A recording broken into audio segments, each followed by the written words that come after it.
jailed in the house, unable to leave unless a male family member is with you? How about getting whipped if you refuse to wear a veil? How about not being Don't you able get to bored of report doing being these raped? things, man? You Because you don't guys have are four male so witnesses. If you sad. report it, Oh, you you'll be guys stoned really to need to death for get having educated, man. unmarried sex.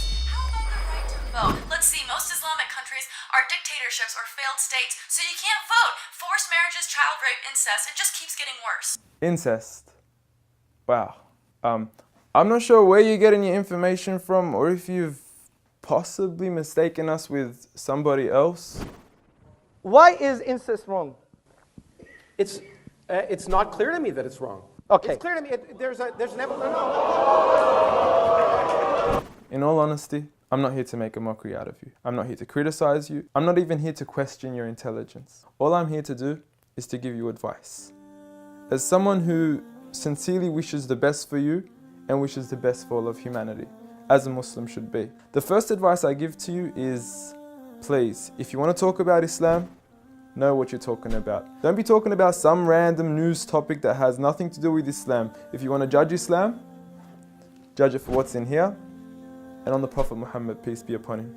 Speaking of the Prophet Muhammad, peace be upon him, I noticed your failed attempt at trying to draw him. I know it's worked for many others and it's made them really, really famous before, and I'm not sure if that's what you were trying to do, but please, give it up. I honestly want you to stop wasting your time and rather spend your time wisely in trying to find out who this man is. Find out what made this man the most influential man in the world. Find out what made this man one of the greatest lawgivers, the greatest lawgiver of all time. Find out what made this man the most perfect example to walk the earth.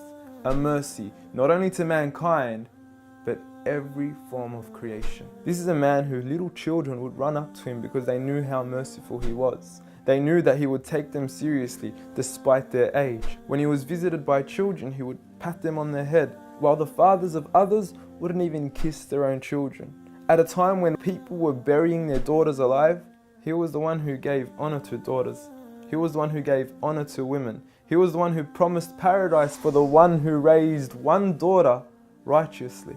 A man who would treat the poor the same way he would treat the rich. A man who would treat the black the same way he would treat the white. Muhammad, peace be upon him, was a man who his own enemies would call him the truthful and the honest. A man when his enemies would look at him in the eye, they would say, this is not the face of a liar. Even to this day, some of his worst enemies have become the most noble of his supporters after realizing that he was a man of truth. Find out why we love him. Find out why some of the companions were ready to die for him.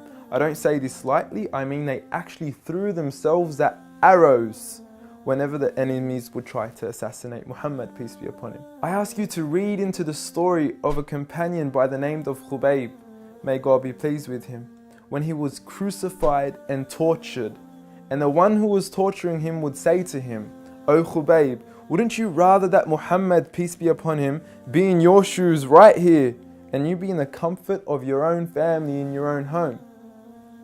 He responded by saying, I would rather be here and die than to see a thorn prick the foot of Muhammad, peace be upon him. I want you to ask yourself, why are there 1.7 billion people today all across the world that are eager to implement the way he lived to the absolute core? From the way we enter the bathroom, to the way we would govern an entire country, to the way we dress, to the way we eat, to the way we even sleep on our right side. We follow him to the absolute core. So I suggest you stop wasting your time in attacking the man that you cannot faze at all. If God, the creator of the heavens and the earth and everything in between, the one and only, has honored him, who are we to even try to dishonor him? If you don't understand what I'm trying to say, let me give you a quick experiment. What I want you to do is to walk outside tonight, look at the brightness of the moon, and go ahead and spit at it. And see what your spit does to the moon. The same way that your spit doesn't affect the brightness of the moon, the same way that your spit doesn't even reach the moon, the same way that your spit doesn't even faze the moon, is exactly what you're doing when you even try to attempt to dishonor Muhammad, peace be upon him. And if anything, when you do try to spit at the moon, you're only harming yourself. So please, stop what you're doing, stop wasting your time, and try to find out who he really was for your own benefit. Seek my advice. We want the best for you. Peace.